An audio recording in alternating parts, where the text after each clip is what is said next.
सभी को नमो नारायण, जय श्री राम। आइए माघ मास महात्म के 17वें अध्याय की पावन ज्ञान गंगा में मिलकर गोते लगाएं। कल की कथा में आप लोगों ने जाना किस प्रकार कांचन मालिनी ने राक्षस को बताया कि मेरी किस प्रकार से सदगति मुझे प्राप्त हुई और ये दिव्य स्वरूप प्राप्त हुआ। तब कांचन मालिनी ने उस राक्षस से पूछा कि हे राक्षस, तुम अपनी दुर्दशा का कारण मुझे बतलाओ, स्पष्ट रूप से बताओ कि किस महापाप के कारण तुम इस राक्षस योनि को भोग रहे हो। तब वो राक्षस बोला कि हे देवी, मैं अपने पूर्व जन्म में काशी में वेद पाठी ब्राह्मण था। पवित्र काशी में उत्तम ब्राह्मण कुल में मेरा जन्म हुआ। पवित्र कुल, शास्त्रज्ञ, धर्मज्ञ, लेकिन इसी के साथ में बड़ा दुराचारी था। हिंसक राजाओं, शूद्रों, चांडालों और पापियों का अनेक बार मैंने धन ग्रहण किया। और इतना ही नहीं, पवित्र काशी नगरी में मैंने बड़े पाप किए, कुपात्रों से दान लिया, लेकिन स्वयं कोई धर्म कार्य नहीं किया।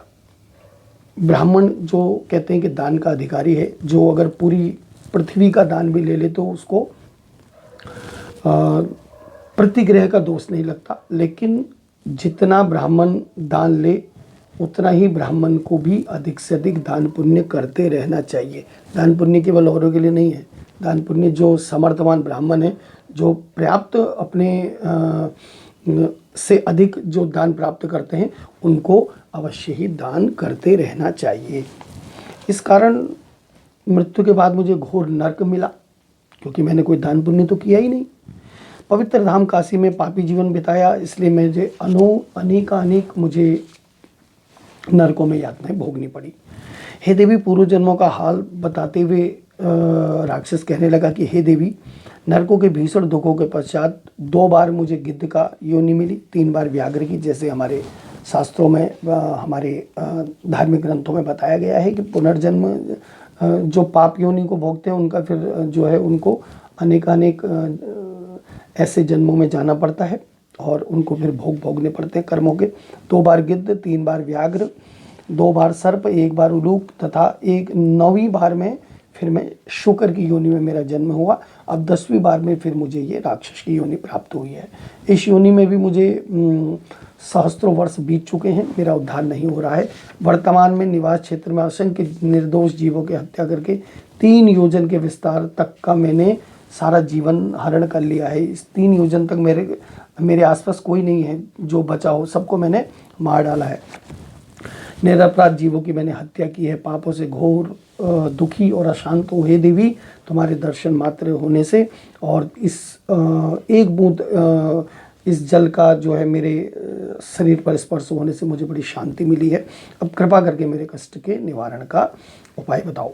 राक्षस से इस प्रकार दीन निवेदन करने पर परोपकारी अप्सरा कांचन मालिनी ने कुछ देर विचार किया और फिर कहा कि हे राक्षस, मैं तुम्हारे कर्मों से अवगत हूँ। तुम्हारे कष्ट निवारण की युक्ति मेरे ध्यान में आ गई है। मैं तुम्हें अपने अगणित माघ स्नान, क्योंकि हर वर्ष वो माघ स्नान करने जाती हैं, तो बोली मेरे अगणित माघ स्नान के मेरे पास पुण्य फल है, उसका कुछ अंश मैं तुम्हें दान कर देती हूँ, इससे तुम्हारी मुक्ति हो जाएगी। माघ मास के स्नान के अद्वितीय पुण्य फल का वर्णन करना देवताओं की भी बस की बात नहीं है।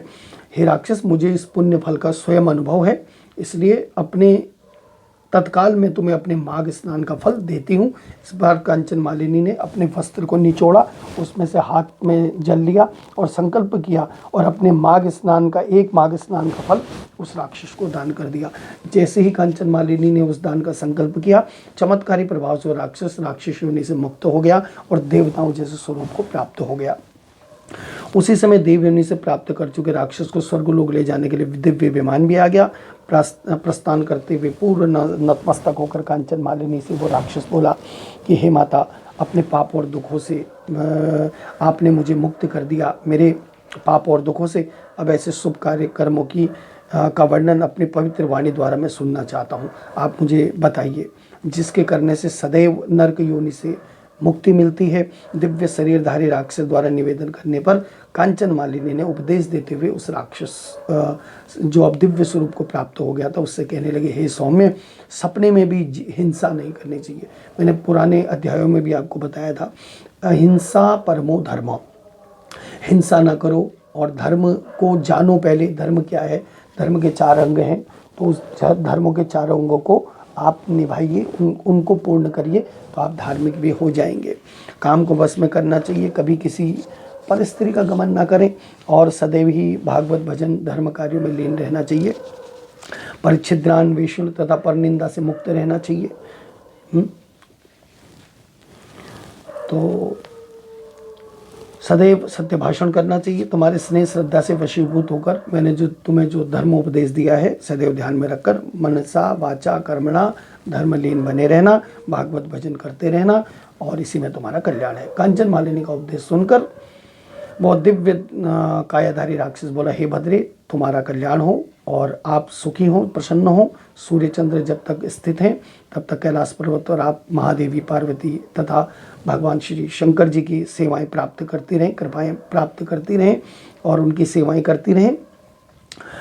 ऐसा कहकर वह देव कायाधारी राक्षस विमान में बैठकर देवलोक को चला गया। अप्सरा कांचन मालिनी भी आकाश मार्ग से कैलाश पर्वत को चली गई।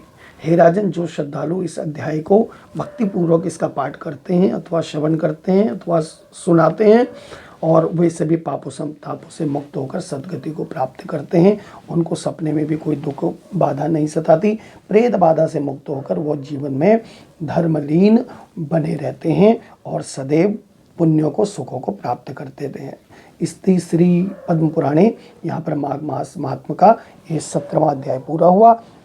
अगली कथा अगले अध्याय में पुनः नैमिषारण्य तीर्थ से हम लोग सुनेंगे श्री सूत जी के साथ, सोनकादि 88,000 ईश्वरों के साथ और आपके कल्याण की कामना के साथ। इस अध्याय को यहीं पर पूरा करते हैं। जय श्री राम।